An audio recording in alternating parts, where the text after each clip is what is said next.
Dun, dun, dun, dun, dun, dun, dun, dun, dun. Dun, dun, dun, dun, dun, dun, dun. Dun, dun, dun, dun, dun, dun, dun. Whoosh, whoosh, whoosh, whoosh, whoosh, whoosh, whoosh.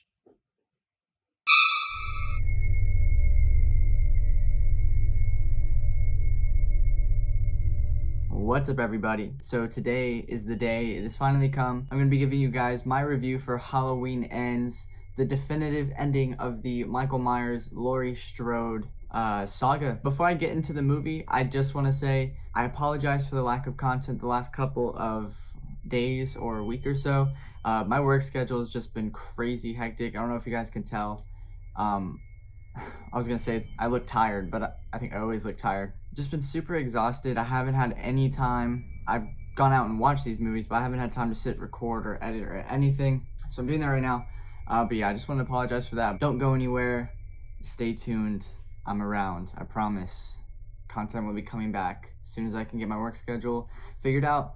I'll be back in this chair more often. You guys will get to see the bags under my eyes a lot more, and my scruffy beard. Can't forget the scruffy beard. I need to get my life together. But anyways, before I get into my review for Halloween Ends, I do want to say, if you're not already, please make sure you subscribe and ring the notification bell to get notifications for all of my recent uploads. You can also follow me on TikTok, Instagram, and Twitter at Kill the Credits. And the most important thing, please make sure you leave a like on this video. Likes are free, they cost you nothing, and they help out the channel immensely, so I would really appreciate if you guys would leave a like. And with that all out of the way, let's go ahead and get into my review for Halloween Ends. Now, I've done a great job avoiding everybody else's review videos. I've seen multiple thumbnails. I can obviously tell just by that alone, and then a couple of comments I've seen on social media, that people are divided right now. The Halloween fans are divided. For those who don't know, Halloween is my favorite franchise by far. Always has been. I've always been a huge fan ever since I was a little kid, 5-6 years old. I remember watching the first one. And I was extremely excited for Halloween Ends. And I know that walking out of the theater, I kind of just had this very weird feeling. Like, I didn't know how to feel about it. I didn't know if I hated it, or not hate. Hate's a strong word. I didn't know if I liked it or not. I had some questions. Maybe I'm not as smart as I think I am. That could be it. So I'm sitting here thinking, like, did I get all the answers to the questions? Were the questions that I was asking not answered, or were they answered and I'm just too stupid to realize that? I don't think that's the case, though, especially the more time that I spent sitting on this movie, really thinking about it. I feel like at this point I know where I stand. So let me just come out and say that I actually like Halloween Ends. And at first, we'll split it up into the positives and the negatives. That'll probably be the easiest way for me to explain my thoughts and feelings on it. So let's go ahead and get into the pros. First and foremost, we're getting Jamie Lee Curtis as Laurie Strode, and we're getting Michael back. So that's awesome. Being able to experience these movies in the theater is so cool to me. Before 2018, I'd never seen a Halloween movie in theaters, so I was lucky enough to have that experience now. And we all heard the stories, the rumors, the comments from John Carpenter, Jamie Lee Curtis, David Gordon Green. They were all saying, it's going to be different. It's not going to, some people are going to be angry, this and that. And, clearly that is what happened. But I feel like people are being a little too critical about this movie. Obviously, the quality of the movie is good. The soundtrack is always going to be great. John Carpenter, Cody Carpenter. David Gordon Green knows what he's doing as a director. So, quality-wise, the movie looks good. We don't even have to talk about that in detail. That shit looks fantastic. The special effects and everything, all of that is good. So, right, production quality, we can just agree here, looked good. I actually really enjoyed a lot of the kills in this movie. I was concerned about this character as far as, it's a new character. This is supposed to be the end. Why are we not focused on Laurie Strode? Why are we not focused on Allison? And we're more focused on this new character. But I really liked Corey's character. I thought that he was interesting. I liked the story. I liked what they did with him.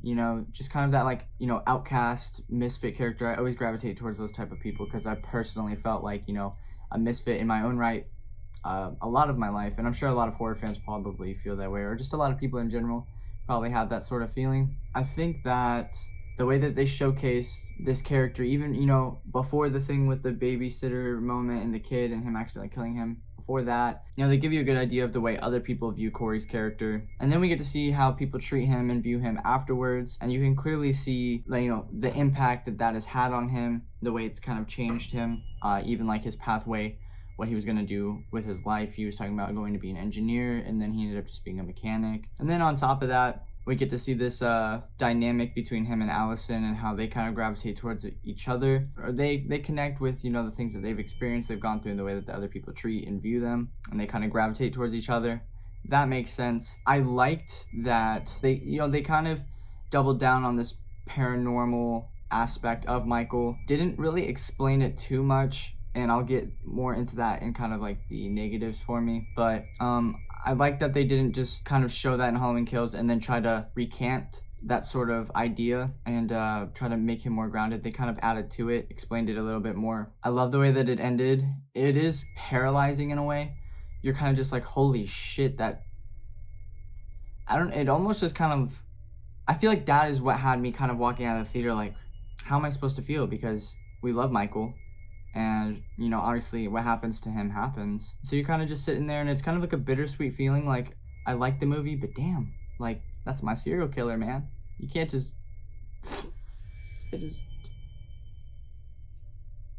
yeah, it just kind of had me, I don't know, kind of shocked. And that's why I had so much time to kind of sit on the movie and really think about it. Because overall, I did like this movie. When you think about Halloween sequels and the endings of stuff like, bro, Resurrection, trash. This movie is so much better than Resurrection. And if you want a non-paranormal definitive ending, go watch H2O. You get that. The Halloween franchise has a whole timeline of different versions of the way the story will go. And if you want a cult, or if you want a brutal Michael with some trailer skull fucking, country boy, I love you, they got it all. I respect and I liked what they did, what David Gordon Green, what they went out and aspired to do, and they knew that they were gonna divide people and that they were gonna piss them off, but they wanted to make their movie, and they added a really cool love story. This is a very dynamic slasher film. Like, they took the classic horror movie Halloween slasher vibe, and then they put their own twist on it. And the more I sit on it, the more I respect it, the more I actually really like this movie. I love the way that they made Michael's mask look, how it's kind of evolved throughout the movies, and they gave this like gross spider semen mold looking thing all over his mask. I thought that was pretty cool. I really liked the end fight with Laurie and Michael. It was pretty badass. They were just going at it, going crazy. And I also love this running theme that, yes, Michael obsesses over Laurie in the beginning, in the 1978, the original. But after that, at least in 2018, Dr. Sartain brings them together. In Halloween Kills, Michael is just trying to get home. He's not even coming after Laurie. They end up kind of coming after him. And then even in this one, it's not like Michael was going out and trying to find Laurie. He was following Corey because Corey robbed the man. He did him dirty. Was Michael really obsessed with Laurie? Is this really a Michael and Laurie story? Or is this Laurie's story? There's so many different ways that you could really think about it. That's part of the reason why I actually respect this movie and this saga or trilogy in general. They just did their own thing. They wanted to separate themselves from what's already been done, and like, how can you not respect that? Like, and they did a good job and made a good quality movie. You take Michael out of this and you tweak a few things in the story, this could be its own like horror movie without being connected to Halloween. It's just a solid movie. It's a good movie. I could understand why some people would be upset about the way that it ends. I don't know, there's people out here really like burning their merch and stuff, like Halloween merch, and they're so angry. I don't get that. It's a little toxic to me, in my opinion, but I think that's a little excessive. I don't think this movie is that bad, or even bad. I don't even think that this movie deserves the hate that it's getting. Now, I will say, I do have some negatives about this movie. One of them being, I feel like Corey and Allison's relationship was rushed. They might have needed a couple more scenes in there, or moments in the story to kind of convince me. I understand they connected through trauma, they can relate to each other, they're treated this and that way. They're kind of outliers in Haddonfield. Okay, cool. But it just felt so very like abrupt and rushed. Like, it didn't really fully make sense to me, and I was sitting in the theater like, it just didn't feel very natural. It didn't feel like there was a ton of chemistry. I hate that, they don't really explain, I don't know.